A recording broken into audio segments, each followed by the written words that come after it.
The story of Amelia Dyer is one of the darkest chapters in Victorian criminal history. And it doesn't begin with a monster.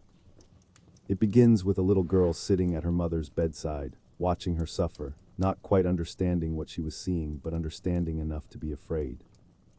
It's a story about desperation, the desperation of unmarried mothers in a society that had absolutely no mercy for them. And the desperation of a woman who looked at their misery and saw, not people who needed help, but an opportunity she could profit from. What started as a grim but recognizable kind of business, taking in unwanted babies for money, slowly became something far worse. Something that's hard to put into words without stopping and just sitting with it for a moment. Amelia Dyer figured out that the system meant to protect children was full of holes. And she spent years quietly slipping through them. She moved from town to town, changed her name, wrote warm and reassuring letters to desperate mothers, and smiled at anyone who looked too closely.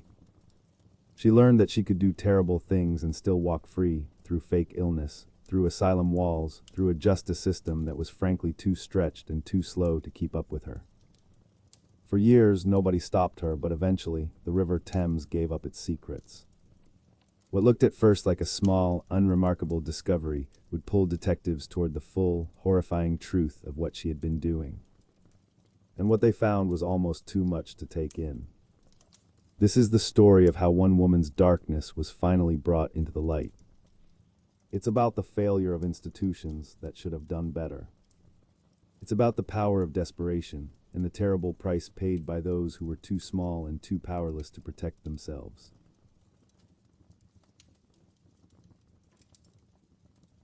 In the small village of Pile Marsh, just east of Bristol, Amelia Elizabeth Hobley came into the world in 1838 as the fifth of 6 children.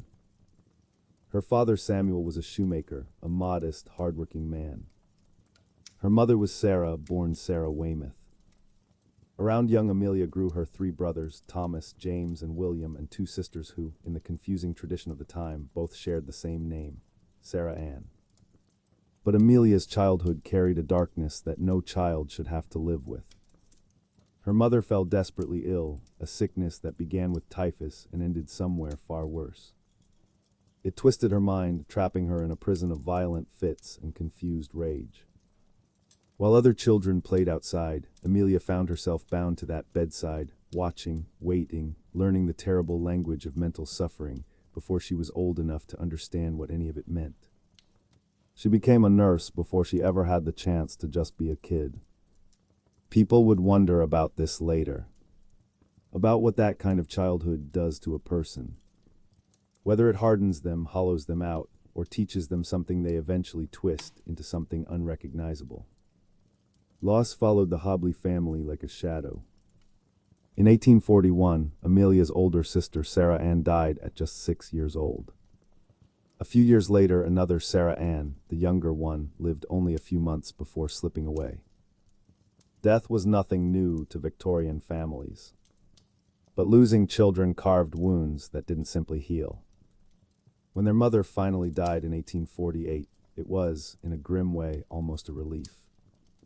Amelia, now on the edge of womanhood, moved to Bristol to stay with her aunt. She needed a trade, something to keep her alive and on her feet. So she apprenticed with a corset maker, learning to stitch and shape the tight garments that fashionable women wore beneath their dresses. It was honest, steady work. But it wasn't what she had imagined for herself, if she'd ever had the space to imagine anything at all. When her father died in 1859, the family shoe business passed to her eldest brother Thomas. Amelia received nothing. No inheritance, no safety net, no clear path forward. 2 years later, something broke between her and her brother James. The exact reason was never recorded, but the result was final. At 24 years old, Amelia left the family behind and took lodgings on Trinity Street in Bristol. For the first time in her life, she was completely alone, no parents, no siblings, answerable to nobody but herself. She didn't know it yet, but she was standing right at the edge of something she would never come back from. Life in Bristol offered Amelia limited choices, but she made one that seemed sensible at the time. She married a man named George Thomas, who was 59 years old. The age difference was startling. Amelia was only in her 20s, but both of them lied about their ages on the marriage certificate to make the gap seem smaller. George removed 11 years from his true age, while Amelia added 6 to hers. It was a peculiar kind of dishonesty, but perhaps they were both just uncomfortable with the truth. During these years, Amelia trained as a nurse, following the only path that felt natural given everything she had lived through as a girl. She was good at it, attentive, careful, the kind of woman people trusted with their suffering. But then she gave birth to a daughter, and everything changed. Motherhood demanded more than nursing ever could, and she had to choose. She chose her daughter. In 1869, George Thomas died, leaving Amelia a widow with a child to feed and no means to do it. She was back where she started, desperate, alone, and searching for a way to survive. Then she discovered something that seemed, at the time, like an answer. There were young women in Bristol, unmarried and pregnant, their situations considered scandalous and shameful by everyone around them. These women needed somewhere to go, somewhere to hide, somewhere to have their babies away from prying eyes and judging relatives. Amelia began taking them in. She offered shelter and secrecy, and when the babies came, she promised the mothers a solution, adoption into respectable families, or nursing care while the mothers returned to their lives. She advertised herself as trustworthy and maternal, a woman with a good home and a kind heart. She insisted she was married and respectable, a woman of means who could give these children everything. She charged substantial fees for her services, money that would keep her and her daughter fed. It seemed like the perfect arrangement, helping desperate women while earning her own living. What she did not tell them was that she had no intention of helping anyone. The business of taking in babies was profitable, but it was not as profitable as it could be. Many of the children she took in were sickly, born to mothers weakened by poverty and desperation. Some died naturally in her care, which Amelia discovered was often no disaster at all. She could still collect the fee, and she had one less mouth to feed. She began to see these deaths not as tragedies, but as conveniences. If she let a child die of neglect or starvation, the mother could not reclaim it, could not prove she had ever been there. The child simply disappeared, and Amelia kept the money. It was not murder, or so she could tell herself. It was simply the natural consequence of poverty and disease. Babies died all the time in Victorian England. No one asked too many questions. In 1872, Amelia married again, this time to a man named William Dyer, a laborer who worked for a brewer in Bristol. They had 2 children together, though the marriage was never truly happy. Eventually, Amelia left William behind, just as she had left so much else in her life. But by then, something had shifted inside her. She had discovered that money could be made from other people's desperation. She had learned that babies could die in her care with little consequence. And most importantly, she had learned that she had no conscience to stop her. For several years, Amelia ran her baby farming business without incident. The money was steady, the work was simple, and the risks seemed manageable.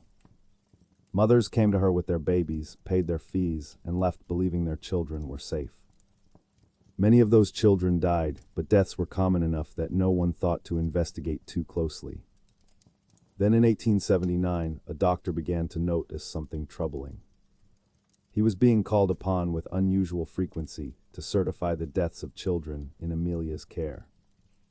The numbers didn't seem right to him. Too many infants, too many without any obvious illness, too many deaths in such a short span of time. He reported his concerns to the police. Amelia was arrested, but proving murder was difficult. The deaths could have been natural causes, disease, weakness, the simple fragility of poor infants. Instead of facing murder charges, Amelia received only 6 months of hard labor. When she was released, she had learned something crucial. Letting children die slowly was inefficient and risky. The deaths attracted attention, invited questions, created evidence. There had to be a better way.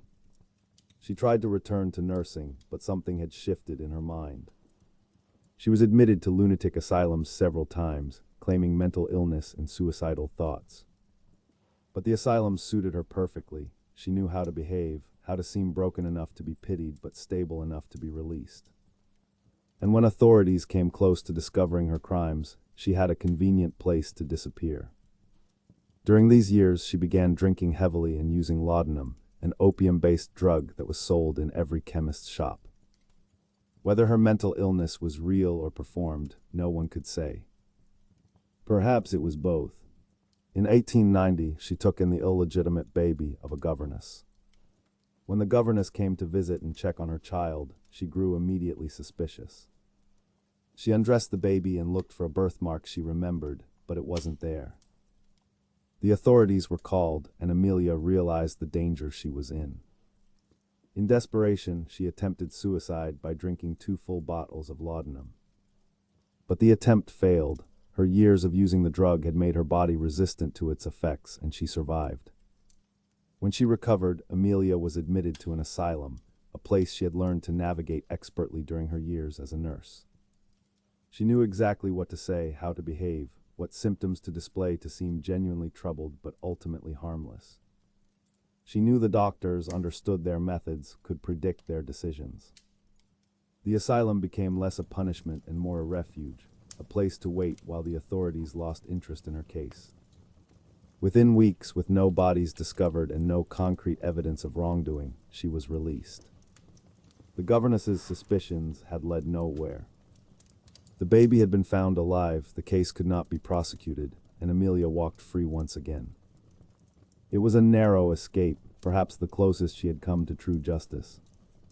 But it taught her something invaluable. The system was weak, and she knew exactly how to exploit it. She could hide behind mental illness, disappear into asylums when things got dangerous, and emerge whenever the heat had passed. The authorities seemed almost relieved to be rid of her, happy to make her someone else's problem. After this close call, Amelia understood that she couldn't continue the way she had been. The slow deaths, the doctors, the certificates, all of it left too much room for suspicion. What if the children simply vanished? What if there was no body to be found, no death to be certified, no evidence to speak against her? When she returned to baby farming after her recovery, she began disposing of the bodies herself. She dumped them in rivers and canals, in places where they might never be found. She and her family moved constantly, town to town, city to city, always one step ahead of suspicion.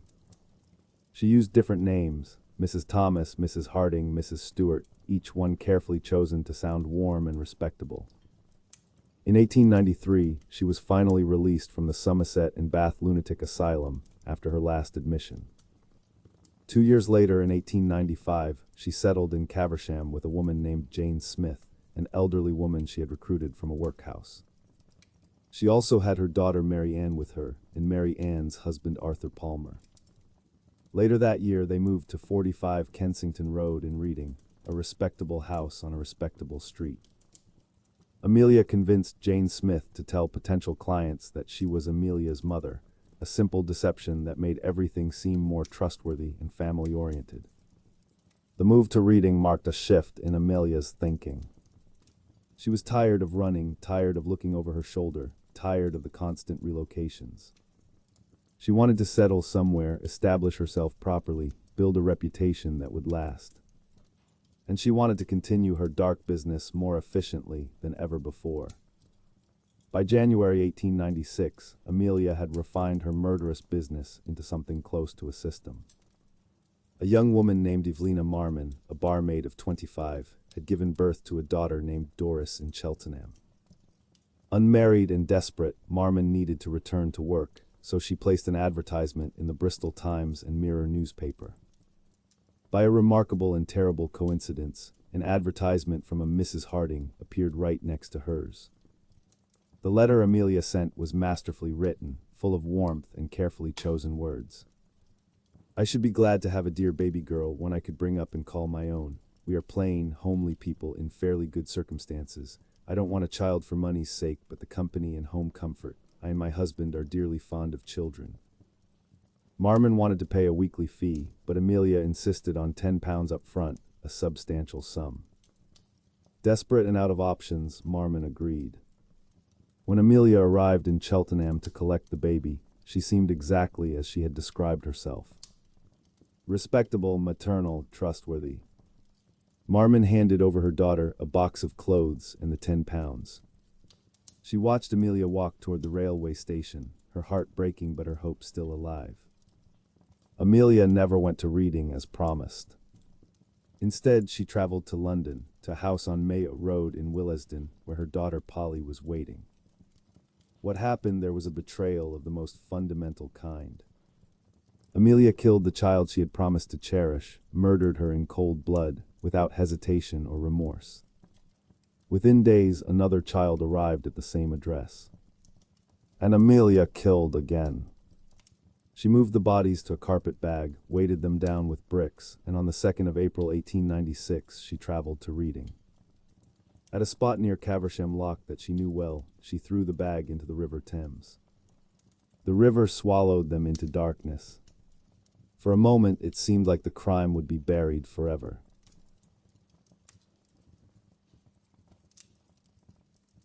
Three days before Amelia dumped those bodies into the Thames, something had already gone wrong with an earlier disposal. A bargeman pulling debris from the river on the 30th of March 1896 found a package that hadn't been weighted down properly. Inside was the body of a baby girl, later identified as Helena Fry. The package carried a label from Bristol Temple Meads railway station. Detective Constable Anderson examined it carefully and used microscopic analysis on the wrapping paper. There, faintly visible, was a name, Mrs. Thomas, along with an address. It wasn't enough to prove murder, but it was enough to point the police in a direction. Anderson and Sergeant James began gathering information, speaking to witnesses, consulting with police in Bristol. The picture grew darker with each conversation. They placed Amelia's home under watch, worried she might run if she learned she was suspected. They decided to use a decoy, a young woman posing as a potential client, to draw Amelia out and get her talking. On the 3rd of April, Amelia was expecting her new client to visit. Instead, she opened her door to find detectives on her doorstep. The officers entered the house and were immediately hit by a smell, the thick, unmistakable stench of rotting flesh. No bodies were visible, but the evidence was everywhere. White edging material lay in drawers. Telegrams about adoption arrangements were scattered about. Pawn tickets for children's clothing filled cabinets. Receipts for newspaper advertisements were neatly filed. And most heartbreaking of all, there were letters, dozens of them, from mothers asking about their children, wondering if they were well, begging for any news at all. The police realized that in just the previous few months alone, at least 20 children had been placed in Amelia's care. Amelia Dyer was arrested on the 4th of April and charged with murder. Her son-in-law, Arthur Palmer, was charged as an accomplice. When the police dredged the Thames that month, they recovered 6 more bodies from the water. Among them were the children Amelia had murdered in recent months, including little Doris Marmon. 11 days after handing over her daughter, Evelina Marmon was asked to identify the remains. She looked at what was left and knew the pain of that moment never fully left her. At the inquest in May, it became clear that neither Mary Ann nor Arthur Palmer had known what Amelia was doing. Amelia herself wrote a confession in Reading jail, a statement that cleared her family of any involvement. She declared in her own uneven handwriting that she alone bore the responsibility for the murders. She would have to answer to God for what she had done. On the 22nd of May 1896, Amelia appeared at the Old Bailey and pleaded guilty to the murder of Doris Marmon. Her family and associates testified about her behavior over the years, the suspicious moves, the constant relocations, the narrow escapes from discovery. A man came forward who had seen her disposing of bodies at Caversham Loch, adding crucial weight to the case against her. Most damaging of all was the testimony of her own daughter Polly, who gave graphic details of what she had witnessed. Amelia's only defense was insanity. She pointed to her 2 previous commitments to asylums in Bristol. But the prosecution argued convincingly that her displays of mental illness had been calculated performances, staged specifically to avoid suspicion. Both times she had been committed to an asylum, they showed, it had happened at precisely the moment she feared her crimes might be exposed. The jury deliberated for only 4.5 minutes before returning a guilty verdict. In the 3 weeks Amelia spent in the condemned cell awaiting execution, she filled 5 exercise books with what she called her last true and only confession. When a chaplain visited her the night before she died and asked if she had anything to confess, she simply handed him the exercise books. "Isn't this enough?" she asked. There was a strange legal complication. Amelia had been called to testify as a witness in her daughter Polly's murder trial, which was scheduled for a week after her execution date. But the court ruled that once Amelia was sentenced to death, she was legally dead already. Therefore, her testimony would be inadmissible. Her execution proceeded as scheduled. The night before she died, Amelia learned that the charges against Polly had been dropped. On Wednesday, the 10th of June, 1896, Amelia was taken to Newgate Prison. The executioner, James Billington, was waiting. When asked on the scaffold if she had anything to say, she replied simply, "I have nothing to say." At exactly 9 a.m., she was dropped through the trapdoor. It was over.